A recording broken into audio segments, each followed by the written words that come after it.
ಶನಿವಾರ ಸಂತೆ ಬಳಿಯ ಶ್ರೀ ತಪೋಕ್ಷೇತ್ರ ಮನೆಹಳ್ಳಿ ಮಠದಲ್ಲಿ ಹುಣ್ಣಿಮೆಯ ರಾತ್ರಿ ಸಹಸ್ರ ಕಾರ್ತಿಕ ದೀಪೋತ್ಸವ ಕಾರ್ಯಕ್ರಮ ನಡೆಯಿತು. ಕಾರ್ಯಕ್ರಮದಲ್ಲಿ ಮುಖ್ಯ ಅತಿಥಿಯಾಗಿ ಪಾಲ್ಗೊಂಡು ಮಾತನಾಡಿದ ಮಡಿಕೇರಿ ಕ್ಷೇತ್ರದ ಶಾಸಕ ಡಾಕ್ಟರ್ ಮಂತರ್ಗೌಡ ಅವರು, ಸಮಾಜದ ಸ್ವಾಸ್ಥ್ಯ ಕಾಪಾಡುವಲ್ಲಿ ಮಠಗಳ ಪಾತ್ರ ಅತ್ಯಂತ ಮಹತ್ವದ್ದು. ಅಂತಹ ಮಹತ್ತರ ಪಾತ್ರದೊಂದಿಗೆ ಸಮಾಜಕ್ಕೆ ತನ್ನದೇ ಆದ ಕಾಣಿಕೆಯನ್ನ ಮನೆಹಳ್ಳಿ ಮಠ ನೀಡುತ್ತಿದೆ ಎಂದರು.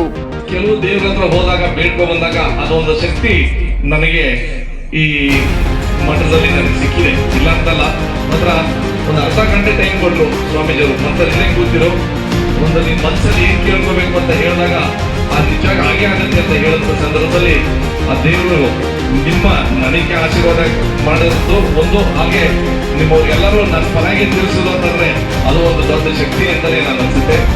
ನಾನು ನಮ್ಮ ಸ್ವಾಮೀಜಿಯವ್ರಿಗೆ ಏನ್ ಹೇಳಕ್ಕೆ ಇಷ್ಟಪಡ್ತೀನಿ ಅಂತಂದಾಗ, ನಾನೊಬ್ಬ ಜನಪ್ರತಿನಿಧಿಯಾಗಿ ಭಕ್ತಾದಿಗಳಾಗಿ ಈ ಮಠಕ್ಕೆ ನನ್ನ ಸೇವೆ, ನನ್ನ ಕುಟುಂಬಸ್ಥರಾಗಿರ್ಬೋದು, ನಾನಾಗಿರ್ಬೋದು, ನಿಮ್ಮ ಭಕ್ತನಾಗಿ ಈ ಮಠಕ್ಕೆ ಸೇವೆ ಮಾಡಲಿಕ್ಕೆ ನಾನು ತಯಾರಾಗಿದ್ದೀನಿ.